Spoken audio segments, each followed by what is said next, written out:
الصلاۃ والسلام علیک یا رسول اللہ وعلی آلک واصحابک یا حبیب اللہ الصلاۃ والسلام علیک یا نبی اللہ وعلی آلک واصحابک یا نور اللہ نویت سنت الاعتکاف۔ پیارے پیارے محترم اسلامی بھائیوں، جب بھی مسجد میں داخل ہوں یاد آنے پر اعتکاف کی نیت کر لیا کریں۔ اس کا فائدہ یہ ہوگا کہ آپ جب تک مسجد میں رہیں گے آپ کی ہر سانس کے بدلے آپ کے نامہ اعمال میں نیکیاں لکھی جاتی رہیں گی۔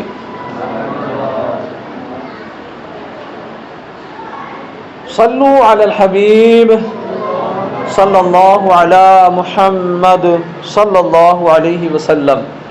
فرمان مصطفیٰ صلی اللہ علیہ وسلم، من عشر علیہ شیء فلیکثر من الصلاة علی فإنہا تحل العقد وتکشف الکرب۔ جسے کوئی مشکل پیش آئے اسے مجھ پر کثرت سے درود شریف پڑھنے چاہیے، کیونکہ مجھ پر درود پاک پڑھنا مصیبتوں کو ٹال دیتا ہے۔ یہ میرے آقا صلی اللہ علیہ وسلم کا فرمان ہے، اور واقعی رسول پاک صلی اللہ علیہ وسلم نے جو ارشاد فرما دیا وہ حق ہے۔ تو اگر ہم چاہتے ہیں مشکلوں سے چھٹکارا ملے، بلاؤں سے چھٹکارا ملے، غموں سے چھٹکارا ملے، بے روزگاریاں ٹلیں، بے اولادیاں ٹلیں، تو پھر حدیث پاک پر عمل کریں، انشاءاللہ دین و دنیا بہتر ہو جائیں گی۔ محبت کے ساتھ ایک مرتبہ مچل کر درود پاک پڑھ لیں۔ صلو علی الحبیب صلی اللہ علی محمد صلی اللہ علیہ وآلہ وسلم۔ پیارے پیارے اسلامی بھائیوں، روایت میں ہے ایک مرتبہ ایک شخص اپنے بیٹے کو ساتھ لے کر مسلمانوں کے دوسرے خلیفہ سیدنا حضرت عمر فاروق اعظم رضی اللہ عنہ کی خدمت میں حاضر ہوا۔ عرض کیا، اے امیر المومنین، میرا یہ بیٹا میری بہت نافرمانی کرتا ہے۔ یہ سن کر سیدنا حضرت عمر فاروق اعظم رضی اللہ تعالیٰ عنہ کو جلال آ گیا، کیفیت بن گئی، چہرہ سرخ ہو گیا۔ آپ نے لڑکے کو ڈانٹتے ہوئے فرمایا، کیا تم اللہ پاک سے نہیں ڈرتے؟ کیا تم اللہ پاک سے خوف نہیں کرتے؟ والد کے اتنے سارے حقوق ہیں۔ یہ کہتے ہوئے آپ نے والد کے کئی حقوق گنوا دیے، کئی حقوق بتا دیے۔ لڑکا خاموشی سے نصیحتیں سنتا رہا، پھر عرض کیا، اے امیر المومنین، والدین کے حقوق تو ہیں، کیا اولاد کے بھی کچھ حقوق ہیں؟ یا امیر المومنین، والدین کے حقوق ہیں سر آنکھوں پر، لیکن کیا اولاد کے بھی والدین پر کچھ حقوق ہیں؟ اللہ اکبر۔ فرمایا، ہاں بالکل، والد پر حق ہے کہ اچھے اخلاق والی عورت سے شادی کرے تاکہ اولاد کو ماں کے سبب شرمندگی نہ ہو۔ جب اولاد نصیب ہو تو اس کا اچھا نام رکھے اور اسے کتاب اللہ یعنی قرآن مجید کی تعلیم دلوائے۔ بیٹے نے عرض کیا، اے امیر المومنین، میرے والد نے یہ تینوں باتیں نہیں کی، یہ تینوں باتیں میرے والد میں نہیں ہیں۔ انہوں نے میرا نام جعلا یعنی ضدی، جھگڑالو رکھا ہے، اور مجھے قرآن کریم کی ایک آیت بھی نہیں سکھائی، ایک آیت کی بھی تعلیم نہیں دلوائی۔ اب حضرت عمر فاروق اعظم والد کی طرف متوجہ ہوئے اور فرمایا، تم کہتے تھے بیٹا نافرمان ہے، تم کہتے تھے بیٹا بڑا نافرمان ہے، تکلیفیں پہنچاتا ہے، پریشان کرتا ہے، کہنا نہیں مانتا، پہلے تم تو اپنی اصلاح کر لو، حالانکہ پہلے تم نے نافرمانی کی ہے۔ اور مجھ سے، اور پھر حضرت عمر فاروق اعظم جلال میں آئے اور فرمایا کہ مجھ سے دور ہو جاؤ، آپ میرے اس مجلس سے اٹھ کر کے چلے جاؤ۔ جو کچھ ہے وہ سب اپنے ہی ہاتھوں کے ہیں کرتوت، جو کچھ ہے وہ سب اپنے ہی ہاتھوں کے ہیں کرتوت۔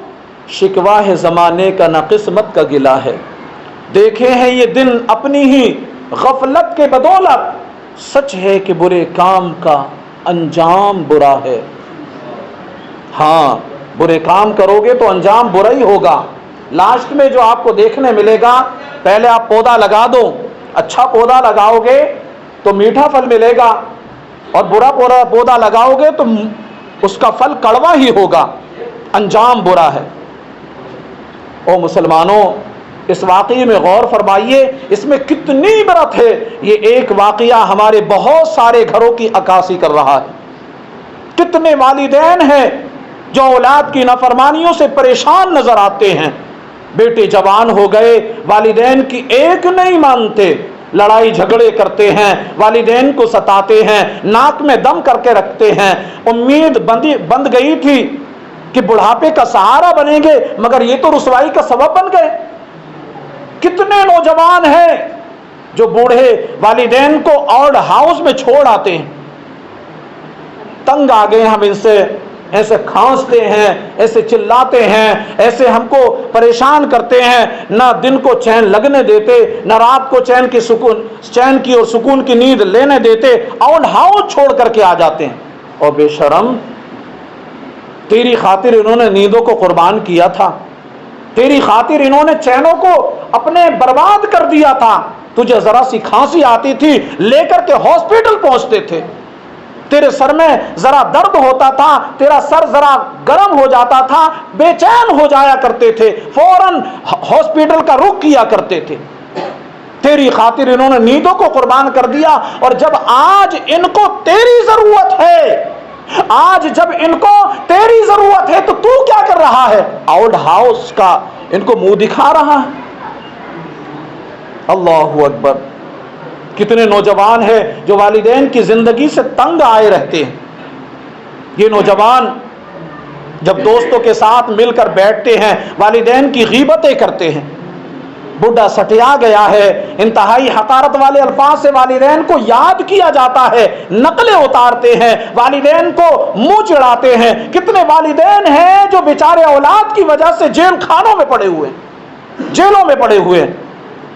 بلکہ اور تو کیا قیامت ہوگی کہ اولاد اپنے ماں باپ کو مارتی، بلکہ والدین کو قتل تک کر ڈالتی ہے۔ کتنے آپ اخباروں میں ایسے واقعات سنے ہوں گے کہ فلاں جگہ اولاد نے اپنے والد کو قتل کر دیا۔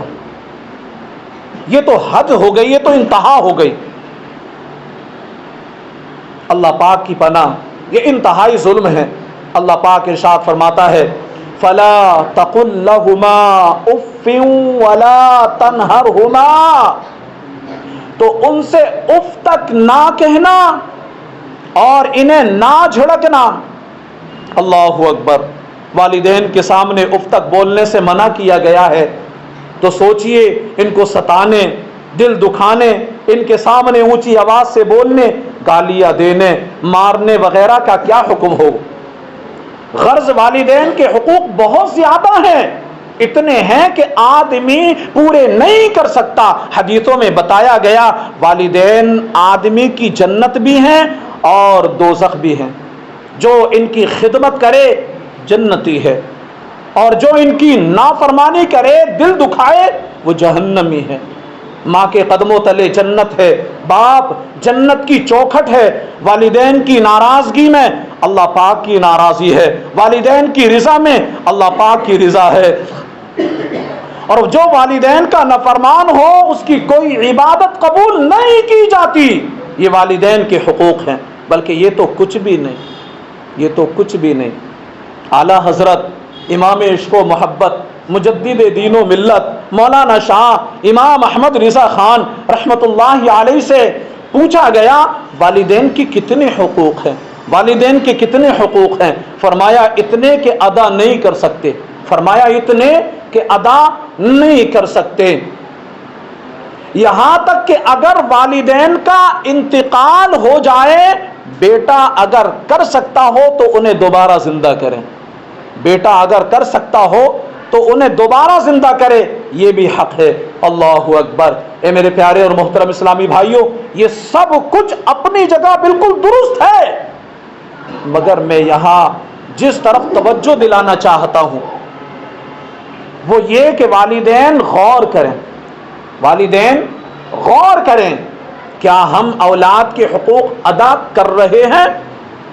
پہلی ذمہ داری والدین کی ہے، اولاد کی ذمہ داری بعد میں شروع ہوتی ہے۔ جی ہاں، بچہ پیدا ہوا، والدین کی ذمہ داری شروع ہو گئی۔ اب بچہ بڑا ہوگا، بالغ ہوگا، تب اس کی ذمہ داریاں شروع ہوں گی۔ پتہ چلا پہلے والدین کی ذمہ داری ہے، اسی لیے حضرت سیدنا عمر فاروق اعظم رضی اللہ تعالی عنہ نے نافرمان بیٹے کے والد سے فرمایا، پہلی نافرمانی تم نے کی ہے، پہلی نافرمانی تم نے کی ہے، اس کی اچھی تربیت نہیں کی، تمہارے بیٹے نے بعد میں تمہاری نافرمانی کی ہے، تمہارے بیٹے نے بعد میں تمہاری نافرمانی کی ہے۔ اللہ پاک قرآن پاک میں فرماتا ہے، یا ایھا الذین آمنوا قوا انفسکم واہلیکم نارا وقودھا الناس والحجارہ، اے ایمان والو اپنی جانوں اور اپنے گھر والوں کو اس آگ سے بچاؤ جس کا ایندھن آدمی اور پتھر ہے، جس کا ایندھن آدمی اور پتھر ہے۔ یہ حکم والدین کو دیا گیا۔ جیسے ہی بچہ پیدا ہوا صاحب اولاد ہوئے، یہ حکم آپ کی طرف متوجہ ہو گیا، یہ حکم آپ کی طرف متوجہ ہو گیا۔ اب غور کرنے کی بات ہے، کیا ہم نے یہ حکم قرآنی مانا؟ کیا ہم نے اس حکم قرآنی پر عمل کرنا شروع کر دیا؟ کیا ہم اپنی اولاد کی اچھی تربیت کر رہے ہیں؟ اگر بچپن میں اس کی تربیت ہی اچھی نہ کی گئی، بچے کی عادات نہ سنواری گئی، اسے قرآن نہ پڑھایا گیا، اسے حلال و حرام کی تعلیم نہ دلوائی گئی، بچہ اٹھتا بیٹھتا کہاں ہے، اس کے دوست کیسے ہیں، یہ جہاں پڑھتا ہے وہ ادارہ کیسا ہے، نصاب کیسا ہے، گھر میں اس کے رویے کیسے ہیں، باہر والوں کے ساتھ رویے کیسے ہیں، ان ساری باتوں پر اگر توجہ نہ دی گئی تو بتائیے بڑا ہو کر یہ والدین کا فرما بردار بنے گا یا نافرمان بنے گا؟ یہ کیسے فرما بردار بن سکتا ہے؟ اس لیے ہم سب کو چاہیے اپنی اولاد کی اچھی تربیت پر بھرپور توجہ دے، اپنی اولاد کو سب سے پہلے ادب سکھائیں، تب یہ ہمارا ادب کرے گی۔ آخری نبی محمد عربی صلی اللہ علیہ وسلم کا ارشاد گرامی ہے، تم سب نگران ہو اور تم میں ہر ایک سے اس کے ماتحت افراد کے تعلق سے پوچھا جائے گا۔ بادشاہ نگران ہے، اس سے اس کی رعایا کے بارے میں پوچھا جائے گا۔ آدمی اپنے اہل و عیال کا نگران ہے، اس سے اس کے اہل و عیال کے بارے میں پوچھا جائے گا۔ عورت اپنے خاوند کے گھر اور اولاد کی نگران ہے، اس سے ان کے بارے میں پوچھا جائے گا۔ پتہ چلا اولاد کی تربیت سے تعلق، اولاد کی تربیت سے متعلق بھی روز قیامت پوچھا جائے گا۔ سوال ہوگا، اے بندے تجھے اولاد دی گئی تھی، تجھے اولاد جیسی نعمت عطا کی گئی تھی۔ روایت میں ہے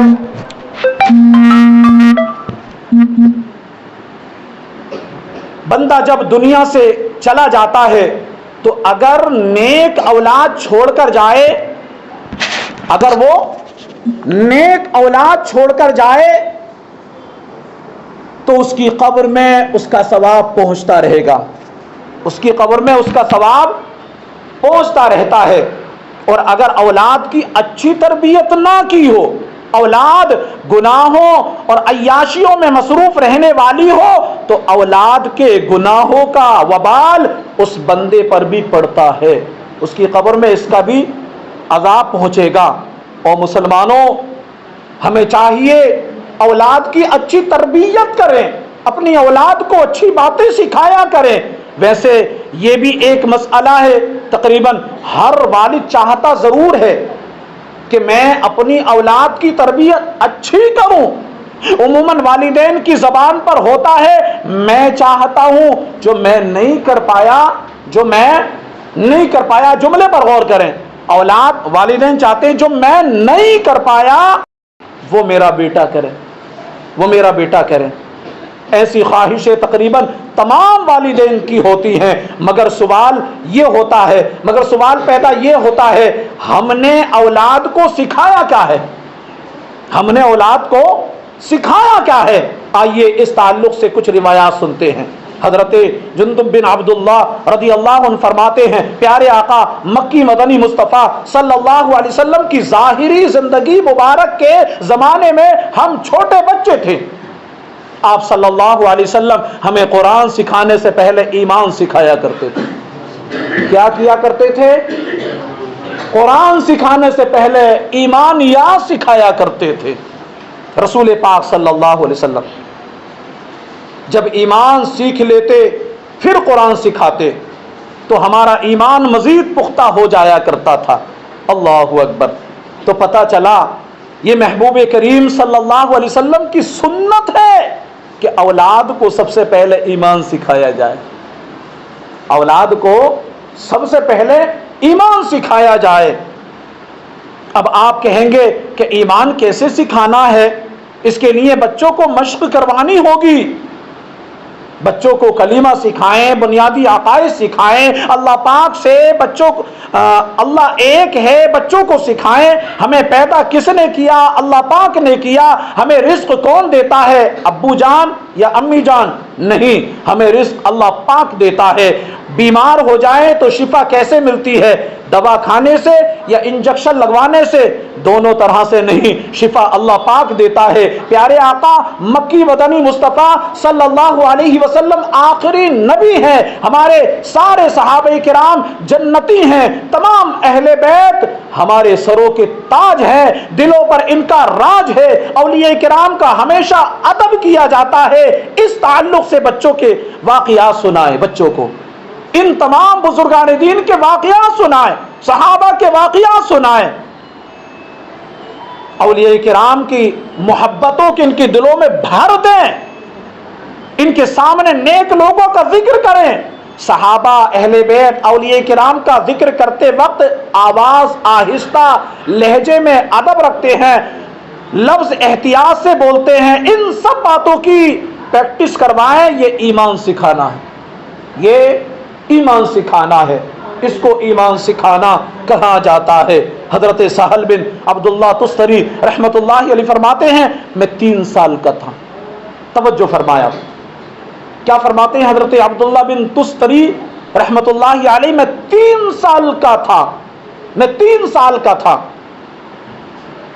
کہ رات کے وقت اٹھ کر اپنے ماموں جان حضرت محمد بن سوار رحمت اللہ علیہ کو نماز پڑھتے دیکھا کرتا تھا۔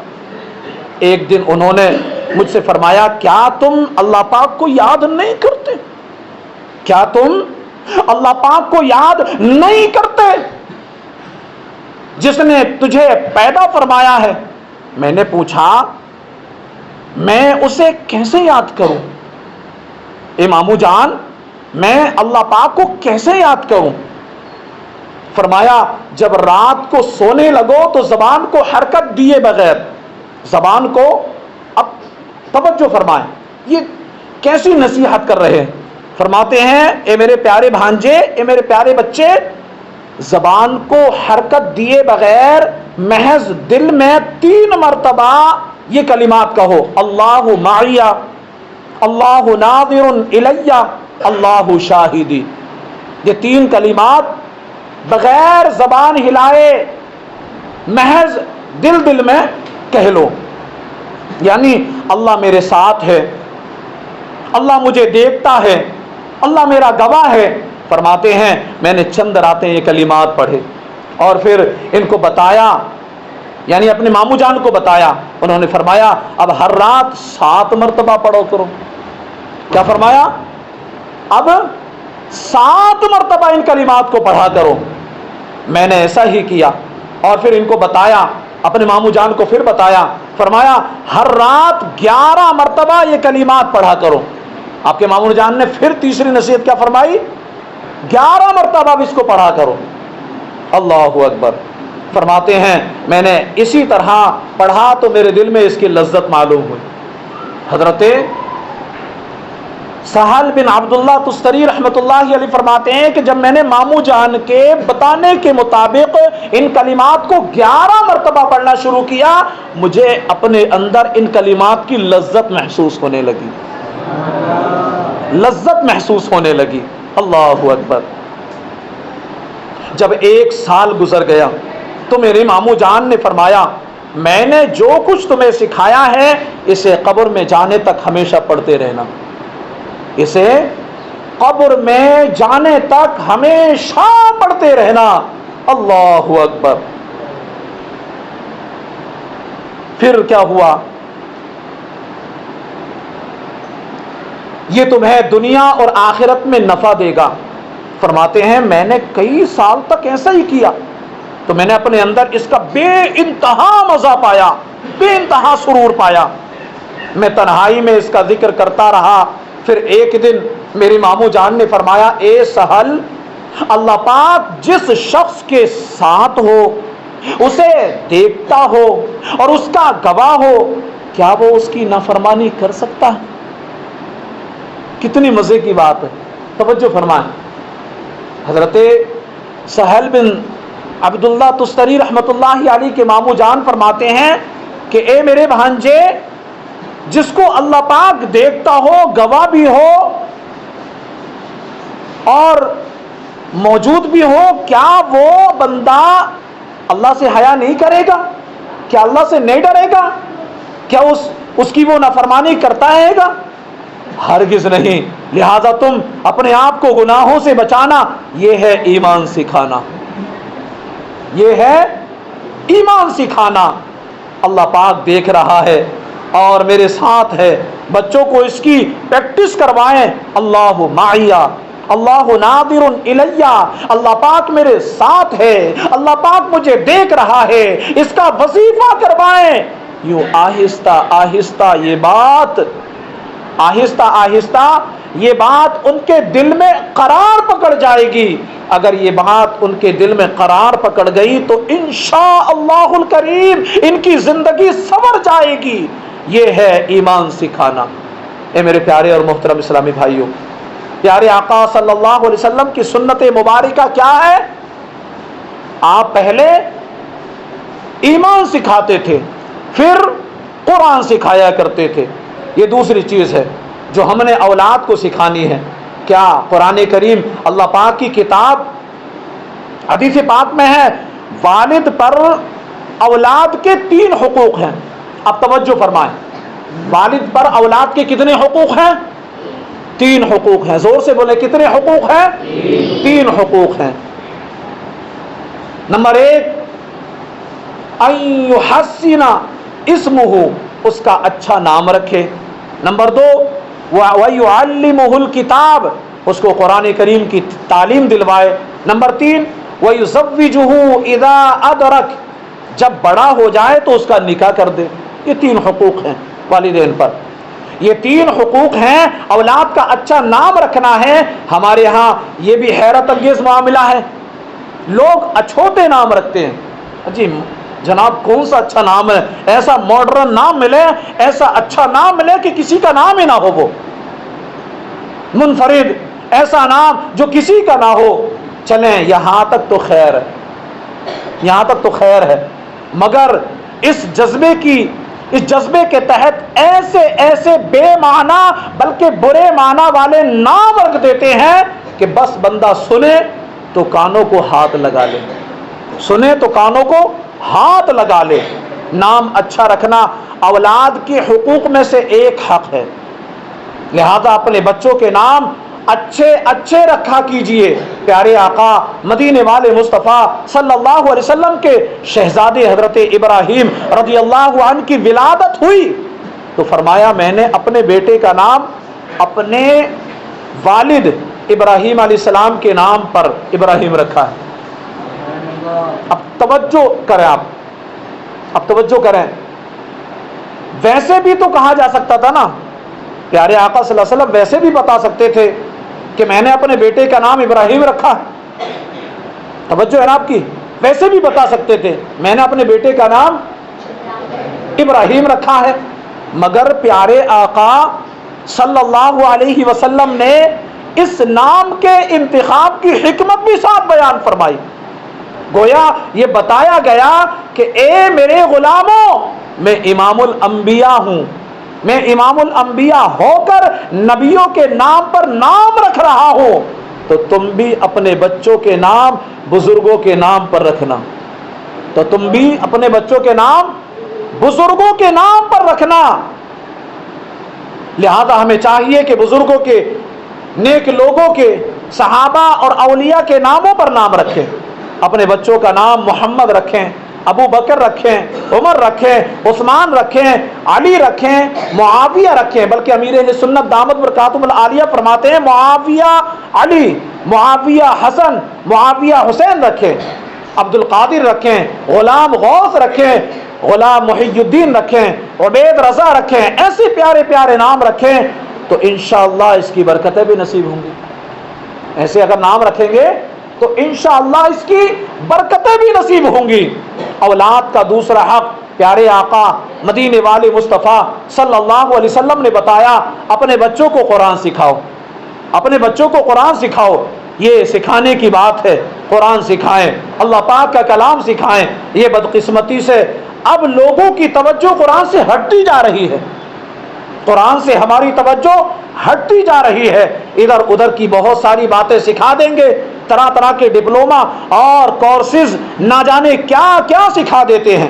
قرآن نہیں سکھاتے، لیکن ساری باتیں ان کو سکھا دیں گے، قرآن نہیں سکھاتے. ٹھیک ہے، سائنس، کمپیوٹر، دنیاوی علوم سیکھنے میں کوئی خلاف شرع بات نہ ہو تو حرج نہیں، مگر پہلے قرآن تو سکھائیں، پہلے اللہ کا کلام تو سکھائیں. ہم الحمدللہ مسلمان ہیں اور مسلمان کے لیے سب سے پہلے ضروری تعلیم قرآن کی ہے. ایک شاعر نے کہا مسلمان بن کر جینا ہے تو قرآن کے بغیر یہ ممکن نہیں ہو سکتا. مسلمان بن کر اگر جینا ہے تو قرآن کے بغیر یہ نہیں ہو سکتا. تنبیہ الغافلین میں ہے کہ سمرقند کے ایک عالم ابو حفص رحمۃ اللہ علیہ کے پاس ایک شخص آیا. اب توجہ کرنا، چوٹ دینے والی بات ہے. کہنے لگا میرے بیٹے نے مجھے بہت مارا ہے اور تکلیف دی ہے. انہوں نے حیرانی سے پوچھا کیا کبھی باپ بھی بیٹے کو مارتا ہے؟ کیا کبھی بیٹا بھی باپ کو مارتا ہے؟ اللہ اکبر. اس نے جواب دیا جی ہاں ایسا ہی ہوا ہے. حضرت ابو حفص رحمۃ اللہ علیہ نے پوچھا کیا تو نے اسے علم و ادب سکھایا؟ اب توجہ کریں، آپ نے کیا پوچھا؟ کیا تو نے اپنے بیٹے کو علم و ادب سکھایا ہے؟ اس نے نفی میں جواب دیا نہیں سکھایا. پوچھا قرآن کریم سکھایا ہے؟ اس نے پھر نفی میں جواب دیا نہیں سکھایا. تو آپ نے پوچھا پھر وہ کیا کرتا ہے؟ حضرت ابو حفص رحمۃ اللہ علیہ نے پوچھا وہ تمہارا بیٹا کرتا کیا ہے؟ اس نے بتایا وہ کھیتی باڑی کرتا ہے، وہ کھیتی باڑی کرتا ہے، کاشتکاری کرتا ہے. حضرت ابو حفص رحمۃ اللہ علیہ نے فرمایا کیا تجھے معلوم ہے اس نے تجھے کیوں مارا ہے؟ اس نے تجھے کیوں مارا ہے؟ اس نے کہا نہیں مجھے معلوم نہیں. ابو حفص رحمۃ اللہ علیہ نے چوٹ کرنے کے لیے فرمایا کہ دل پر چوٹ لگے. فرمایا میرا خیال تو یہ ہے کہ جب وہ صبح کے وقت گدھے پر سوار ہو کر کھیت کی طرف جا رہا ہوگا، بیل اس کے آگے، کتا اس کے پیچھے ہوگا، قرآن اسے پڑھنا نہیں آتا، لہذا وہ کچھ گنگنا رہا ہوگا، ایسے میں تم اس کے سامنے آ گئے ہوگے. اس نے سمجھا ہوگا کہ گائے ہے، اس نے سمجھا ہوگا کہ گائے ہے اور تمہارے سر پر کوئی چیز دے ماری ہوگی. شکر کرو تمہارا سر نہیں پھٹا، شکر کرو تمہارا سر نہیں پھٹا، ورنہ تم یہاں جناب نہیں ہوتے بلکہ مرحوم ہوتے. اللہ اکبر. اے میرے پیارے محترم اسلامی بھائیوں، اللہ پاک ہمیں ایسی رسوائی سے محفوظ فرمائے. بہرحال عموماً نتیجہ یہی نکلتا ہے جو لوگ اپنے بچوں کو دینی تعلیم نہیں دلواتے، قرآن نہیں سکھاتے، حدیثیں نہیں سکھاتے، فرض علوم سے روکتے ہیں، عموماً ان کا حال ایسا ہی ہوتا ہے، ایسا ہی ہوتا ان کا حال. اولاد بگڑ جاتی ہے. پھر یہی اولاد جن کی تعلیم پر رات دن ایک کر کے لاکھوں روپے خرچ کیے ہوتے ہیں، وہ والدین کو ان پڑھ کہہ کر کے تانے دے رہی ہوتی ہے، تانے دے رہی ہوتی ہے. لہذا ہمیں سمجھنا چاہیے، اپنی اولاد کو قرآن سکھائیں، حدیثیں سکھائیں، دینی تعلیم دلوائیں۔ جی ہاں، توجہ دیں ان تمام باتوں پر۔ یہ ہوگا کیسے؟ اب سوال پیدا ہوتا ہے، یہ ہوگا کیسے جناب؟ تو پریشانی کی کوئی بات نہیں، الحمدللہ ثم الحمدللہ دعوت اسلامی ہے نا ہمارے درمیان، دعوت اسلامی ہے۔ بچے کو مدرسۃ المدینہ میں داخل کروائیں، قرآن کریم حفظ و ناظرہ کی تعلیم دلوائیں، دارالمدینہ میں داخل کروائیں، عصری تعلیم اور دینی تعلیم دونوں ملیں گی۔ پھر جامعۃ المدینہ میں داخل کروا دے، بچہ قرآن کریم سیکھے گا، حدیثیں پڑھے گا، علم دین سیکھے گا، انشاءاللہ عز و جل دنیا میں فرما بردار اور آخرت میں بیڑا پار ہونے کا ذریعہ بنے گا۔ اور مسلمانوں، اپنے بچوں کو حافظ قرآن بنائیں، عالم قرآن بنائیں، عامل قرآن بنائیں۔ انشاءاللہ الکریم اللہ پاک قیامت والے دن حافظ قرآن، عالم قرآن، عامل قرآن کے والدین کو عزتوں سے نوازے گا۔ حضرت بریدہ رضی اللہ عنہ سے روایت ہے، آخری نبی مکی مدنی محمد عربی صلی اللہ علیہ وسلم نے فرمایا، جس نے قرآن پڑھا، اسے سیکھا، اس پر عمل کیا، تو اس کے والدین کو قیامت کے دن نور کا ایسا تاج پہنایا جائے گا جس کی چمک سورج کی طرح ہوگی، جس کی چمک سورج کی طرح ہوگی۔ اور اس کے والدین کو 2 جنتی لباس پہنائے جائیں گے، 2 جنتی لباس پہنائے جائیں گے، جن کی قیمت یہ دنیا تو ادا نہیں کر سکتی، جس کی قیمت یہ دنیا تو ادا نہیں کر سکتی۔ تو وہ پوچھیں گے، ہمیں لباس کیوں پہنائے گئے؟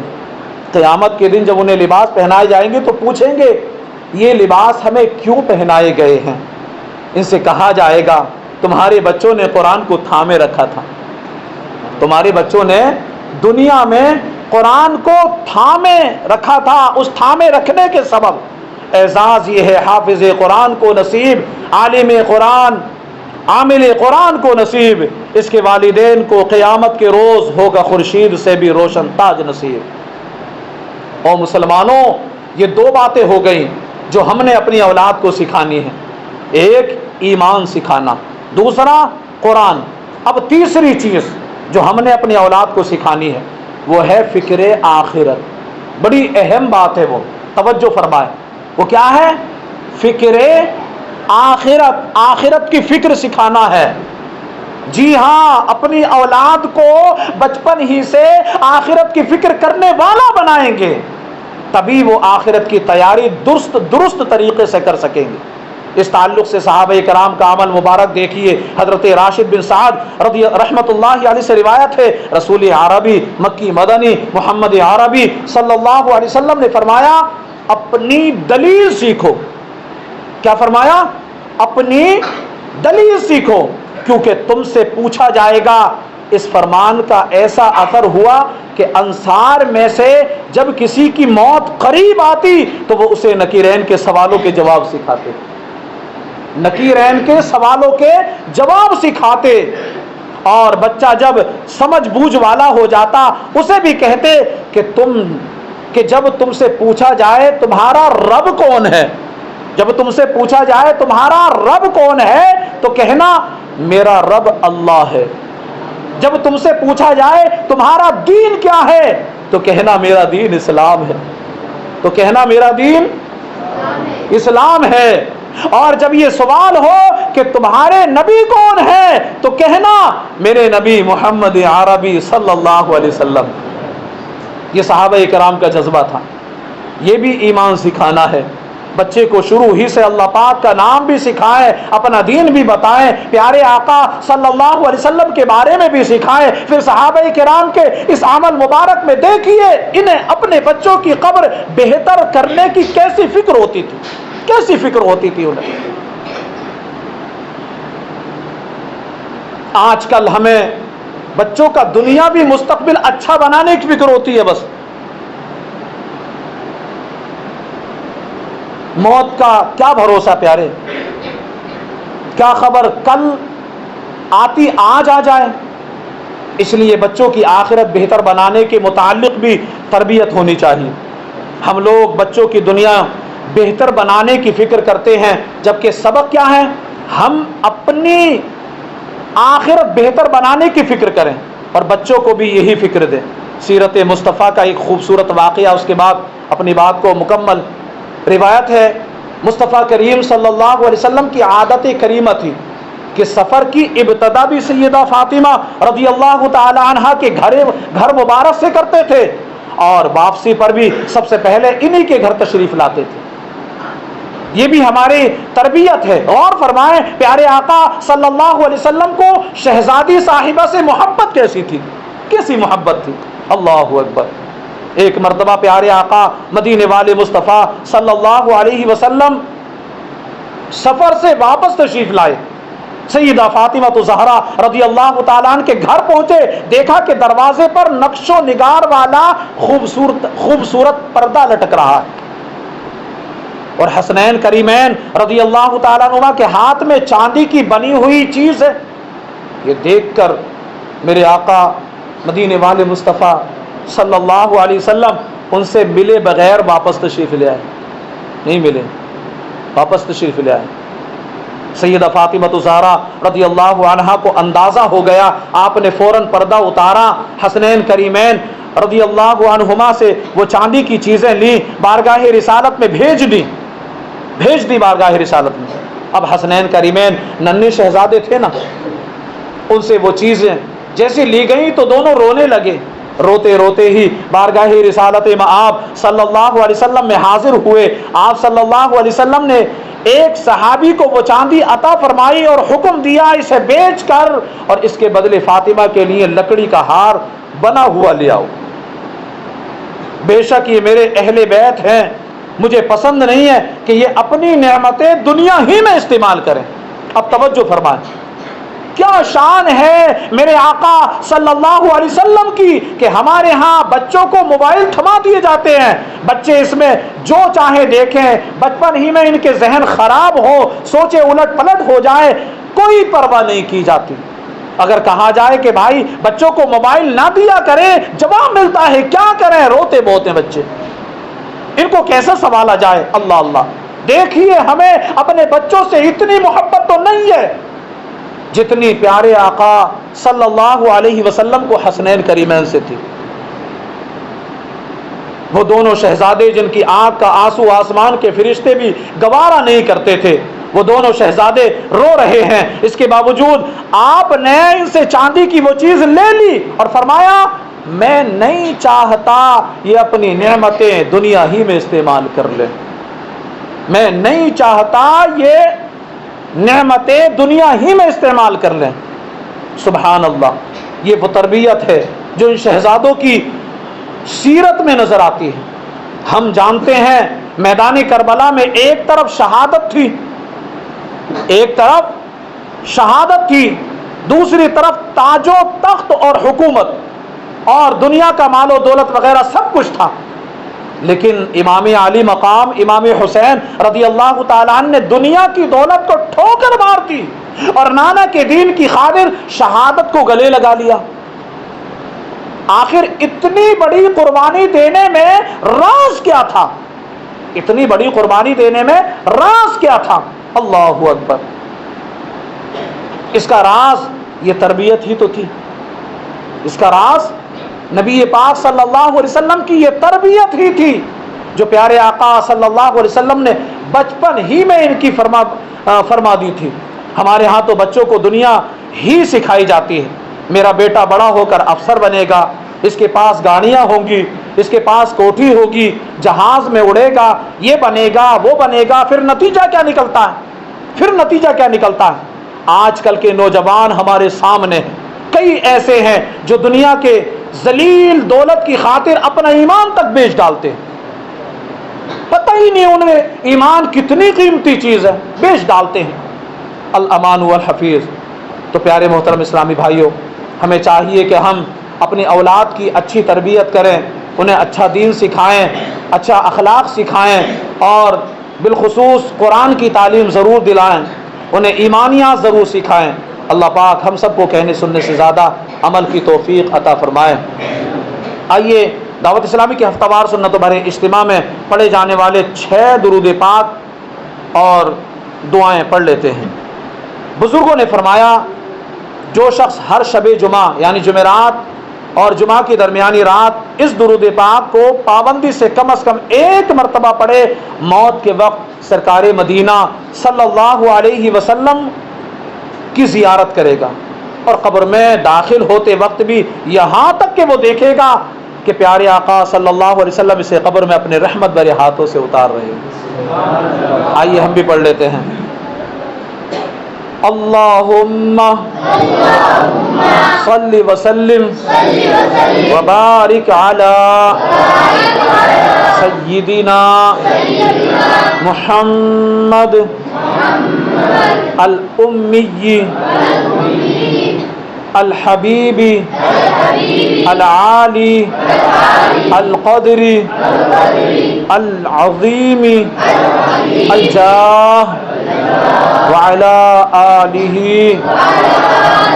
وصحبہ وسلم۔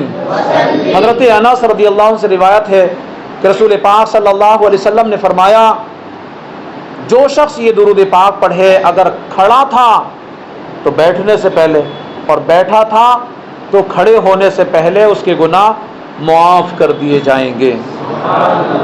آئیے ہم بھی پڑھ لیتے ہیں۔ اللہم صلی علی سیدنا و مولانا محمد وعلی آلہ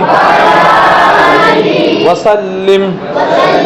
جو یہ درود پاک پڑھتا ہے تو اس پر رحمت کے 70 دروازے کھول دیے جائیں گے۔